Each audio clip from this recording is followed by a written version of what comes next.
அக்னீஸ்வரன் மேற்கு மண்டலம் அப்படின்னு பேசுறப்ப இதுவரைக்கும் நீங்க சொல்லிட்டு இருக்கலாம். ஆனால் நாகராஜ் சொல்வது அதிமுகவுக்கு இருக்கிற பெரிய நெருக்கடி பிரதமர் வேட்பாளர் இல்லை அப்படின்றதும், களம் திமுக பாஜக தான் இருக்கு, அங்க இருக்கிற மக்கள் பாஜகவுக்கு தான் வாக்களிப்பாங்க அப்படின்னு அவர் சொல்றாரு. மோடி அவர்களை முன்னிறுத்தி தான் இந்த தேர்தல் போகுது. அதாவது இங்க மேற்கு மண்டலம் அண்ணா திராவிட முன்னேற்ற கழகத்தினுடைய கோட்டையாய் இருந்தது. இப்போதைக்கு அது செயல்படல, அங்க கோட்டையா இல்லைன்னு தமிழ்நாட்டுடைய முதலமைச்சர் திரு மு.க. ஸ்டாலின் அவர்கள் சொல்லி இருப்பது முழுக்க முழுக்க வடிகட்டின பொய். ஒண்ணு, இத யாரோ தெரியாம எழுதி கொடுத்திருக்காங்க. என்னிடம் ஏராளமான ஆதாரம் இருக்கு, அதை நானும் முழுசா சொல்லி ஆகணும்.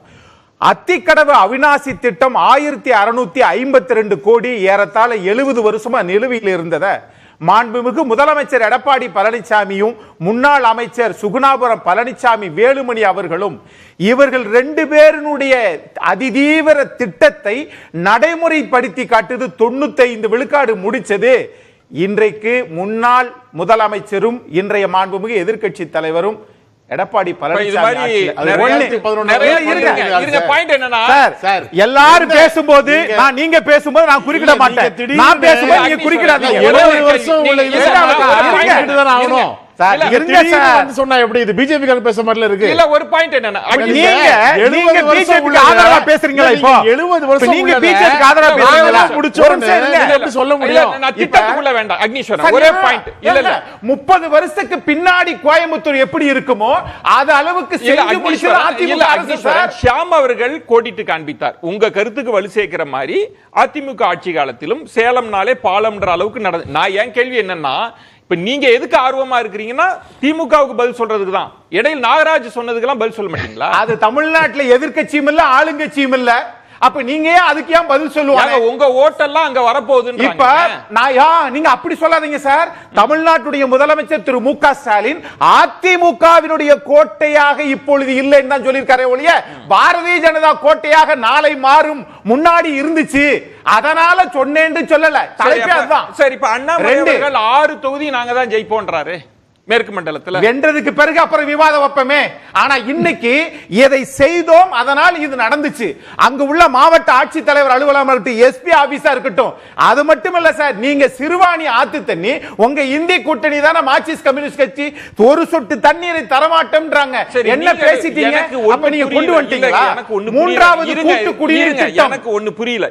அது மாதிரி நிறைய திட்டங்கள் போடலாம். அதிமுக செஞ்சது இல்ல, நான் அதுக்குள்ளே வரல. ஏன்னா உங்களுக்கான அந்த வாய்ப்பும் இருக்கு. ஷியாமும் நான் சொல்லுவது, நாகராஜ் அவர்கள்ட்ட நான் கேட்கிறேன், அதிமுகன்ற தடையை எப்படி தாண்ட போறீங்கன்னா கடைசி வரைக்கும் அவர் அதுக்கு வரல. நான் உங்களிடம் என்னங்க பாஜக சொல்றாங்க அதிமுகவுக்கு வங்கி எங்களுக்கு தான் வரும்னா அதையும் நீங்க பேசலன்னா நீங்க பாஜக பத்தி நீங்களும் பேச தயாரா? அது கிடையாது, அதத்தான் கிடையாது. அதாவது நாங்க 6 சட்டமன்ற நாடாளுமன்றத்தில் நாங்க தான் இது பண்ணுவோம். கடைசியா நடந்த கள்ள கூட்டணின்னு சொல்றாங்க. அது தப்பு. இந்த ஒப்பீடு அவர்களுக்கு உண்டான பயம். என்ன பயம்னு நாகராஜ் சொல்றாருன்னா, அதிமுக ஓட்டெல்லாம் பாஜகவுக்கு போயிடும்னு முதல்வர் பயப்படுகிறார். அதான் சரியா? அந்த பயமா? அது கற்பனை, அது மாய கற்பனை. ரைட்டா? மாரிசன் மான், அது பாஜக போடக்கூடிய அந்த RSS சித்தாந்தம். இங்கு அதிமுக இங்கு செயல்பட்டதை சொல்லுகிறார்கள். இரண்டாவதா இப்ப இதுல என்னன்னு கேட்டீங்கன்னா, ஏற்கனவே இன்றைக்கு உள்ளாட்சி தேர்தலில் வெற்றி பெற்றோம்ன்றாங்கல்ல, பிரியன் சார் கூட அதை சொன்னாரு. உள்ளாட்சி தேர்தலில் வெற்றி பெற்றீங்க, அப்ப நீங்க கொலுசு கொடுத்தீங்க, இப்ப அது வெற்றி பெற முடியாது. காரணம் அவர் சிறைச்சாலையில் இருக்கிறார். அதனால் அதிமுக கோட்டையாக மாறாது.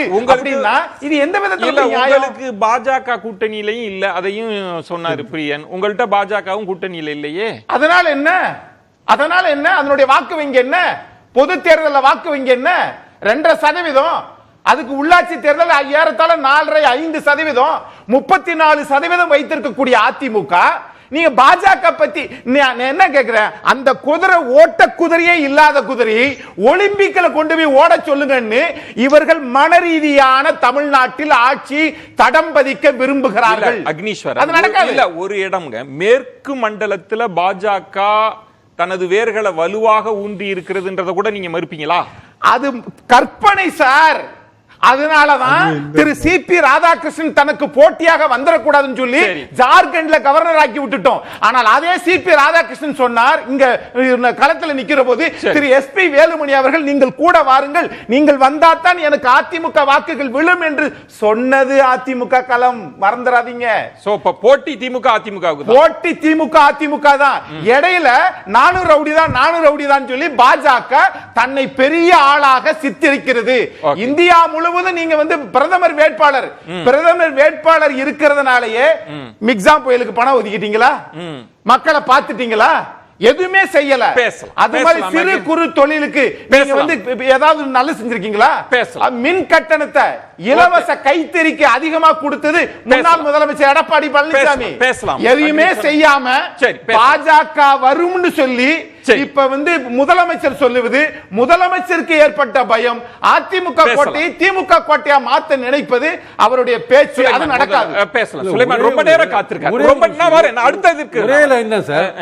இவ்வளவு விஷயம் சொல்றாரு இல்லையா, பாஜக பத்தி விமர்சனம் பண்றாரு இல்லையா, இவர் பண்ற அதே விமர்சனத்தை எடப்பாடி பண்ணா நல்லா இருக்கும்.